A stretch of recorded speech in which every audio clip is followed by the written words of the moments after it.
Hello दोस्तों, स्वागत है आपका आपके चैनल में जर्नी टू सक्सेस में।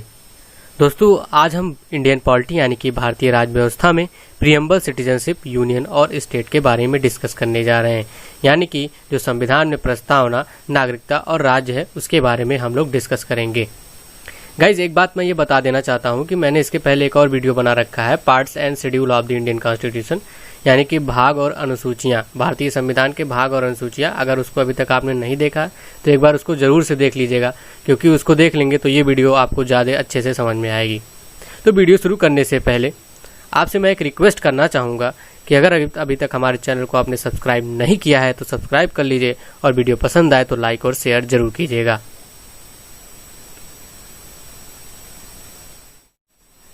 सबसे पहले हम लोग बात करेंगे प्रीएम्बल यानी कि प्रस्तावना। आखिर ये चीज़ें होती क्या हैं? तो प्रीएम्बल जो होता है, ये अभी मैंने उस वीडियो में ही बताया था और इसमें भी थोड़ा सा बताते हैं कि प्रीएम्बल जो होता है ये संविधान का एक परिचय है, यानी भारतीय इंडियन कॉन्स्टिट्यूशन का एक इंट्रोडक्शन है, या हम कहें ये एक प्रीफेस है। क्या है? प्रीफेस है। इसमें क्या है? संविधान की जो उद्देशिका है, यानी जो इसका जो कॉन्टेम्पलेटिव है, प्रीएम्बल का जो कॉन्टेम्पलेटिव है, उसमें क्या लिखा हुआ है? संविधान के ध्येय यानी कि कंटेम्पलेटिव ऑफ कॉन्स्टिट्यूशन और उसके आइडियल्स यानी उसके आदर्शों के बारे में जो जिन पर हमारा संविधान और शासन प्रणाली आधारित है, यानी जो हमारा कॉन्स्टिट्यूशन और एडमिनिस्ट्रेटिव सिस्टम बेस्ड है, वो सारी चीज़ें इसमें लिखी हुई हैं। और इसमें क्या लिखा हुआ है कि जो प्रीएम्बल है हमारा, वो कब किसके द्वारा प्रपोज किया गया? तो ये पीटी नेहरू यानी पंडित जवाहरलाल नेहरू के द्वारा प्रपोज किया गया, यानी प्रस्तावित किया गया संविधान में। और जो प्रीएम्बल शब्द है ये आखिर आया कहाँ से? जैसे हर बुक में आपने देखा होगा स्टार्टिंग में प्रीफेस यानी कि इंट्रोडक्शन कुछ उसके बारे में दिया होता है। वैसे प्रीएम्बल जब कॉन्स्टिट्यूशन की कुछ इंट्रोडक्शन लिखी गई शुरुआत के पेजों में, तो उसका वर्ड जो हमने नाम दिया प्रीएम्बल, वो आया कहाँ से? तो वो अमेरिका है, यानी यूएसए के कॉन्स्टिट्यूशन के संविधान से, यूएसए के संविधान से लिया गया है। इसको कब अडॉप्ट किया गया? तो इसको कॉन्स्टिट्यूएंट असेंबली यानी कि जो संविधान सभा आई थी उसने जो है अडॉप्ट किया और लागू किया कब? 26 नवंबर 1949 को। कब किया? 26 नवंबर और 1949 को। इसका पुराना नाम ऑब्जेक्टिव रेजोल्यूशन था। जो उद्देशिका संकल्प वाली पंडित जवाहरलाल नेहरू ने दी थी, उसी का नाम जो है बाद में प्रीएम्बल कर दिया गया। यूएसए के कॉन्स्टिट्यूशन से ये वर्ड लाया गया। शुरुआत में क्या था कि जो प्रीएम्बल था हमारा, जो प्रस्तावना था, उसको इंडियन कॉन्स्टिट्यूशन यानी भारतीय संविधान का पार्ट यानी हिस्सा नहीं माना जाता था, भाग नहीं माना जाता था। 1960 के केस में, 1960 का एक केस हुआ, आपको हम कहें बेरूबारी बनाम भारत संघ यानी बेरूबारी वर्सेस इंडियन यूनियन का, सुप्रीम कोर्ट में चला। उसमें जो है सुप्रीम कोर्ट ने इस प्रीएम्बल को यानी प्रस्तावना को संविधान का भाग माना ही नहीं, कहा भैया ये संविधान का भाग नहीं है। उसके बाद फिर एक केस चला, Kesavananda Bharati versus state of Kerala यानी केरल राज्य। इसमें ये 1973 में चला था। 1973 से ये स्पष्ट किया गया कि जो उद्देशिका है यानी जो प्रीएम्बल है वो संविधान का भाग है और इसमें संशोधन किया जा सकता है, यानी इसमें अमेंडमेंट हो सकते हैं। क्या किया गया कि जो उद्देशिका यानी जो हमारा प्रीएम्बल है वो संविधान का पार्ट है। क्वेश्चन पूछता है एग्जाम में कि प्रीएम्बल जो है संविधान का पार्ट है कि नहीं, तो आप बोलेंगे है। कब किया गया? 1973 में किया गया।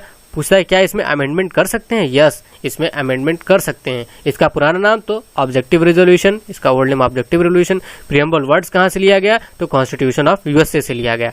अब आगे हम लोग बढ़ते हैं कि प्रीएम्बल कहता क्या है, आखिर प्रीएम्बल में लिखी क्या हुई है। तो प्रीएम्बल में लिखा है, we the people of India, हम भारत के लोग have solemnly resolved to constitute India into a sovereign, socialist, secular, democratic republic and to secure to all citizens। यानी हम भारत के लोगों ने एक सहज, सामाजिक, समतावादी, डेमोक्रेटिक प्रतिनिधि के रूप में भारत के लिए संकल्पित और सभी नागरिकों को यानी सभी सिटीजन्स को, ऑल सिटीजन्स को सुरक्षित रखने के लिए संकल्प लिया है, यानी कि to secure to all citizens. तो अब हम लोग ये बात करते हैं किन किन रूपों में इन्हें सिक्योर किया जाएगा, किन किन रूपों में सुरक्षा दी जाएगी। इन सभी वर्ड्स के बारे में भी हम बात करेंगे, सॉवरेन, सोशलिस्ट, सेकुलर के बारे में। लेकिन पहले कुछ वर्ड्स के बारे में हम बात करेंगे कि इस बारे में ये लोग सुरक्षा की बात कर रहे हैं। तो हमारा है पहला शब्द जस्टिस यानी कि न्याय। किस बेस पे जस्टिस? आपका सोशल यानी कि सामाजिक, इकोनॉमिक, आर्थिक और पॉलिटिकल यानी कि राजनीति, इन सभी तरीकों से इन्हें क्या किया जाएगी? न्याय दिया जाएगा। इन्हें जो लिबर्टी है यानी जो स्वतंत्रता है इनकी सोचने की, अभिव्यक्त करने की और विश्वास करने की और किसी को भी पूजने की, इन्हें स्वतंत्रता दी गई है। और क्या? और जो इक्वलिटी है यानी जो बराबर हम बोलें वो क्या है, स्थिति की यानी स्टेटस और अपॉर्चुनिटी की और अवसर की इन्हें बराबरी दी गई है। और फ्रेटर्निटी यानी कि भाईचारा, लोगों के मन में भाईचारा को बढ़ावा देना, ताकि जो यूनिटी है हमारी देश की, जो हमारे राष्ट्र की एकता है, वो बनी रहे। अब हम थोड़ा सा बात करेंगे जो वर्ड सोशलिस्ट, अभी आपने सुना होगा ना, we the people of India have solemnly constitute the word socialist, secular and sovereign, ये सारे वर्ड्स जो है कब ऐड किए गए, तो ये जब 42वां संशोधन हुआ, कब हुआ, 1976 में, और अडॉप्ट कब किया गया था प्रीएम्बल, 1973 में, मतलब उसको कॉन्स्टिट्यूशन का पार्ट माना गया था। प्रीएम्बल को कब कॉन्स्टिट्यूशन का पार्ट माना गया था, 1973 में, और 1976 में इसमें एक संशोधन किया गया, वो 42वां संशोधन था संविधान का। उसमें कुछ वर्ड्स जोड़े गए जैसे सोशलिस्ट, सेकुलर और सॉवरेन। इसका मतलब क्या होता है, हम इन सभी को जानने की कोशिश करते हैं। सॉवरेन का मतलब होता है free to follow internal external policies, यानी सॉवरेन का मतलब होता है संप्रभुता, मतलब आप कोई भी नीति का अनुसरण कर सकते हैं, चाहे वह बाह्य, आंतरिक या अंदर की आपकी पॉलिसी यानी नीति को आप जो है फॉलो करते हो। सोशलिस्ट यानी समाजवादी का अर्थ क्या होता है कि मतलब कोई कंसंट्रेशन ऑफ पावर्स और मनी नहीं है, यानी कि आप धन और शक्ति की कोई एकाग्रता नहीं है, आप समाज के कल्याण के लिए काम करोगे, आप अपनी तिजोरी नहीं भरोगे, ये सरकार के लिए बात हो रही है। सेकुलर का मतलब होता है धर्मनिरपेक्ष। क्या होता है, धर्मनिरपेक्ष, मतलब इस राष्ट्र का कोई भी एक अपना पार्टिकुलर रिलीजन नहीं है, यानी कोई भी धर्म नहीं है, यहाँ सभी धर्म के लोग निवास कर सकते हैं और अपने अपने धर्म के हिसाब से पूजा अर्चना जो भी है कर सकते हैं। डेमोक्रेटिक यानी लोकतांत्रिक, इसका मतलब होता है कि निर्वाचित प्रतिनिधि यानी प्रजातंत्र अपने हिसाब से इसको निर्वाचन से ला सकती है, जिस राजा या जिस प्रधानमंत्री या मंत्री जिसको भी वो चाहे। उसके बाद जो रिपब्लिक होता है, रिपब्लिक का मतलब क्या होता है कि यहाँ पे no room for hereditary ruler और मोनार्क, यानी कि जो आपके वंशानुगत शासक हैं या सम्राट कोई भी हो। मोनार्क मतलब क्या होता है, जो वंशानुगत, यानी कि जैसे दादा थे उनके, तो उनके पापा बनेंगे, फिर उनके चाचा उनके वो बनेंगे, इस तरीके से वंशानुगत शासक नहीं है। इसका आप भी लड़ सकते हो, आप भी बन सकते हो रूलर वहाँ के, इस तरीके से ये चीज़ें लिखी गई हैं इंडियन कॉन्स्टिट्यूशन में। अब हमने प्रीएम्बल के बाद एक और बात लिखी थी सिटीजनशिप और यूनियन टेरिटरी डिस्कस करने के बारे में। तो सिटीजनशिप हम अपने नेक्स्ट वीडियो में डिस्कस करेंगे, क्योंकि वो काफ़ी लंबा था, उसमें और बहुत सारे जो है एक्ट को ऐड करना था हमें, जैसे सिटीजनशिप एक्ट आया, तो वो सारी चीज़ें, इसलिए मैंने उसको बाद में रख दिया है। इसको पहले डिस्कस कर लेते हैं कि यूनियन एंड इट्स टेरिटरी क्या है।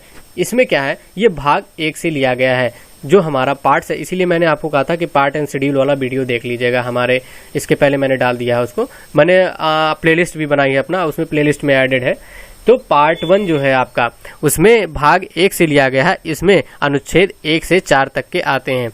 ये जो आर्टिकल 1 है, ये मतलब अनुच्छेद 1, इसमें 1 से 4 तक के हैं, तो हम इसमें 1 से 4 तक के अनुच्छेद को, आर्टिकल्स को डिस्कस करेंगे।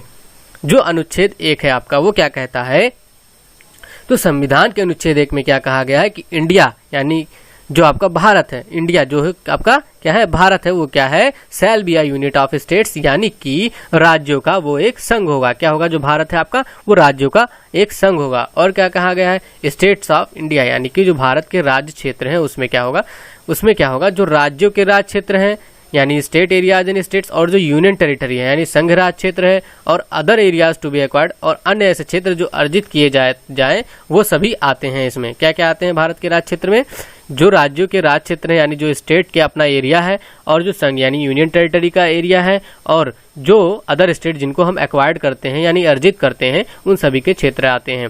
और क्या है, और जो आपके नेम्स हैं स्टेट्स और यूनियन टेरिटरी के यानी राज्यों तथा संघ राज्य क्षेत्रों के जो नाम है तथा प्रत्येक के अंदर आने वाले राज्य क्षेत्रों का वर्णन, मतलब उन सभी के अंदर जो राज्य क्षेत्र आ रहे हैं, राज्य का एरिया यानी स्टेट्स का जो एरिया आ रहा है, उन सभी का डिस्क्रिप्शन, वर्णन यानी फर्स्ट शेड्यूल यानी कि पहली अनुसूची में किया गया है। इस समय अनुसूची में कितने राज्य हैं, तो 28 राज्य हैं और 8 केंद्र शासित प्रदेश यानी कि 8 संघ राज्य क्षेत्र सम्मिलित हैं। लास्ट कौन सा है केंद्र शासित प्रदेश आपका, जम्मू कश्मीर एंड लद्दाख है, और लास्ट स्टेट्स कौन सा है आपका, तेलंगाना। उसके बाद अब हम बात करेंगे कि आर्टिकल 2, फर्स्ट आर्टिकल की हमने अनुच्छेद 1 की बात की, अब अनुच्छेद 2 की बात करेंगे। तो इसमें क्या है कि इसमें नए राज्यों के निर्माण के बारे में इसमें जो है आपको ये बताया गया है कि जो पार्लियामेंट है, कि आपका जो पार्लियामेंट है वो संसद विधि द्वारा ऐसे निबंधनों या शर्तों पर जो आप ठीक समझे, मतलब ऐसे टर्म्स और कंडीशन पर जो एज इट्स थिंक्स फेस्ट, यानी जो वो ठीक समझता है कि हाँ इट्स फाइन, तो उस पर वो क्या कर सकता है, नए राज्यों का प्रवेश, मतलब उस संघ में वो अपने नए राज्यों का प्रवेश या उनकी स्थापना कर सकती है। अगर वो ठीक समझती है तो कर सकती है। अनुच्छेद 2 में ये बातें लिखी हुई है, यानी पार्लियामेंट चाहे अगर वो ठीक समझती है तो आर्टिकल 2 के अनुसार, यानी कि अनुच्छेद 2 भाग 1 के अनुच्छेद 2 के अनुसार वो नए राज्यों का प्रवेश या उनकी स्थापना कर सकती है। अब हम बात करते हैं आर्टिकल 3 यानी कि अनुच्छेद 3 में क्या लिखा हुआ है। इसमें लिखा हुआ है क्रिएशन ऑफ न्यू स्टेट्स, यानी कि नए राज्यों का निर्माण। नए राज्यों के निर्माण के बारे में लिखा गया है। जो हमारा अभी नए राज्य तेलंगाना जैसे बना, वो सब इसी आर्टिकल के अंदर बनाए गए हैं। उनके बारे में भी हम डिस्कस करेंगे। थोड़ा सा पहले इनको सभी को देख लेते हैं और सारे आर्टिकल्स भी, क्योंकि है ना। तो इसमें क्या है कि जो पार्लियामेंट है उसके पास उन्होंने क्या किया, मतलब संसद को यह अधिकार है कि वो विधि द्वारा यानी लॉ द्वारा क्या क्या कर सकती है। देखिए, किसी राज्य में से यानी किसी भी स्टेट में से उसका राज्य क्षेत्र यानी इसका स्टेट एरिया क्या कर सकती है, अलग कर सकती है यानी सेपरेट कर सकती है, अथवा किसी राज्य क्षेत्र को किसी राज्य के भाग के साथ मिलाकर अथवा मर्ज कर सकती है। चाहे तो दो राज्य को, दो स्टेट को मर्ज करके नए राज्य का निर्माण कर दे, या फिर किसी में से किसी को सेपरेट कर दे यानी कि फ्रेगमेंट कर दे, डिस्ट्रीब्यूट कर दे, एक तरीके से बांट के अलग अलग करके उनको अलग अलग राज्य बना सकती है। या क्या कर सकती है, या तो किसी राज्य का क्षेत्र बढ़ा सकती है यानी किसी स्टेट का एरिया बढ़ा सकती है, स्टेट का एरिया घटा सकती है, स्टेट की सीमाओं का परिवर्तन कर सकती है, और स्टेट के नेम को भी चेंज कर सकती है। किस में लिखा हुआ है, आर्टिकल 3 में लिखा हुआ है। किस में लिखा हुआ है, अनुच्छेद 3 में लिखा हुआ है भाग 1 के। और क्या इसमें लिखा हुआ है, इसमें दो कंडीशन यानी कि दो शर्तें और लिखी हुई हैं। क्या लिखी हुई हैं कि उपरोक्त परिवर्तन यानी जो सारे परिवर्तन ऊपर की तरफ हो रहे हैं, इसमें से संबंधित अगर कोई भी ऑर्डिनेंस यानी कि कोई भी विधेयक अगर राष्ट्रपति की सिफारिश के बाद ही संसद में रखा जाएगा, मतलब कोई भी ऑर्डिनेंस, कोई भी बिल अगर आप लाते हो तो इसमें से सबसे पहले राष्ट्रपति की सिफारिश होगी, तब वो संसद में रखा जाएगा। और राष्ट्रपति द्वारा जो अगर विधेयक आपने मान लीजिए किसी की आपको जो है चेंज करना है, किसी भी स्टेट का एरिया, किसी भी स्टेट की बॉर्डर को हटाना है, किसी भी स्टेट के क्षेत्र को घटाना है, बढ़ाना है, मर्ज करना है, मान लीजिए सेपरेट करना, कुछ भी करना हो, तो राष्ट्रपति से सिफारिश करेंगे। उसके बाद आप जो है क्या बोलते हैं, विधेयक लाएंगे। विधेयक जब राष्ट्रपति की सिफारिश के बाद संसद में आएगा तो राष्ट्रपति क्या करेगा, यह विधेयक मतलब जिस राज्य के में परिवर्तन करना है यानी बढ़ाना है, उसके एरिया को घटाना, जो भी चीजें करनी है, उस राज्य के जो विधानमंडल है, वहाँ का जो लेजिस्लेटिव काउंसिल बोले या असेंबली है, उनको भेजा जाएगा। और क्या किया जाएगा, और जो राष्ट्रपति वो क्या करेगा, राज्य अपना मत प्रस्तुत करने के संबंध में एक मतलब टाइम निर्धारण कर देगा, एक समय सीमा निर्धारण कर देगा कि इतने दिन तक आप हमें अपना मत प्रस्तुत कर दीजिए। उसके बाद क्या होगा, तो जो राज्य है वो क्या करेगा, अभिव्यक्ति किए मतलब कह सकते हैं कि अपने मत को स्वीकार अथवा अस्वीकार करने के लिए संसद के द्वारा बाध्य नहीं है। मतलब अगर संसद जो हम जैसे मान लीजिए कि राज्य ने मना कर दिया कि भाई हम बढ़ाना नहीं चाहते, तो संसद इसके लिए बाध्य नहीं है, स्वीकार करे या अस्वीकार, वो संसद अपने ऊपर अपने हिसाब से काम करेगी। लेकिन फिर भी राष्ट्रपति द्वारा ये विधेयक जो है, ये ऑर्डिनेंस जो है भेजा जाता है उस स्टेट के विधानमंडल को, यानी स्टेट लेजिस्लेटिव असेंबली, बाकी और सारी चीजों को। और जो इसकी सबसे लास्ट आर्टिकल है, सबसे लास्ट अनुच्छेद है, वो है अनुच्छेद 4। इसमें क्या लिखा गया है कि जो अनुच्छेद 2 यानी आर्टिकल 2 और 3 के जो अधीन यानी कि जो उसके अंडर है, वो उसमें अंडर जो निर्मित कानून है यानी उसके अंडर जो लॉज बनाए गए हैं, उनका जो है कोई भी कानून या विधि या लॉ या फिर कोई भी टर्म्स कंडीशन ले लीजिए, वो अनुच्छेद 368 यानी कि आर्टिकल 368 के पर्पज से इस संविधान का संशोधन समझे नहीं जाएंगे। यानी अगर मान लीजिए अर्थात मतलब इस प्रकार के कानून को क्या समझाता है, एक साधारण बहुमत और साधारण विधायी प्रक्रिया के द्वारा पारित किया जाएगा। मतलब हम कह सकते हैं कि जैसे मान लीजिए किसी ने एक स्टेट की सीमा बढ़ा दी, या जैसे मान लीजिए आपके उत्तर प्रदेश से उत्तराखंड बना था ना 2000 में, तो ये क्या हुआ, ये अमेंडमेंट नहीं माना जाएगा कॉन्स्टिट्यूशन का। क्या नहीं माना जाएगा, अमेंडमेंट नहीं माना जाएगा। मतलब जो आर्टिकल 2 और 3 क्या कहते हैं, यही चीजें तो कह रहे हैं कि आप बढ़ा दीजिए, घटा दीजिए सीमा को, ये सारी चीजें कहते हैं। आप एक बार फिर से देखिए कि ये सारी चीजें कहते हैं, तो ये जो है आपको नहीं माना जाएगा। मतलब अनुच्छेद 4 के अकॉर्डिंग कि ये 368 यानी आर्टिकल 368 में लिखा हुआ है कि अगर आप ऐसा करते हैं, मान लीजिए नाम बदल दिया किसी राज्य का, तो ये सारी चीजें आपके संविधान का संशोधन यानी कॉन्स्टिट्यूशन के अमेंडमेंट में नहीं माने जाएंगे। अर्थात इस प्रकार के कानून को एक साधारण बहुमत यानी कि कहें कि मेजॉरिटी और जो सिंपल लेजिस्लेटिव प्रोसेस माना जाएगा इसे। तो इसी के साथ आज की ये वीडियो समाप्त होती है और आप इसके पार्ट 2 को देखना ना भूलें, क्योंकि हम उसमें राज्यों के पुनर्गठन यानी कि रीऑर्गेनाइजेशन ऑफ स्टेट्स और जो नए स्टेट्स आए हैं आपके जैसे आपके तेलंगाना हो गया यूनियन टेरिटरी, आपके लद्दाख हो गया, जम्मू कश्मीर, इन सभी के बारे में बात करेंगे। और हम सिटीजनशिप यानी कि जो इसकी नेक्स्ट टॉपिक है नागरिकता, उसके पार्ट यानी कि जिस पार्ट से लिया गया है और कितने से कितने आर्टिकल हैं, तो पार्ट 2 और आर्टिकल 5 से 11 तक के हम डिस्कस करने वाले हैं। तो प्लीज़ उस वीडियो को देखना ना भूलें, चैनल को सब्सक्राइब कर लीजिए और बेल आइकन को प्रेस कर लीजिए। धन्यवाद।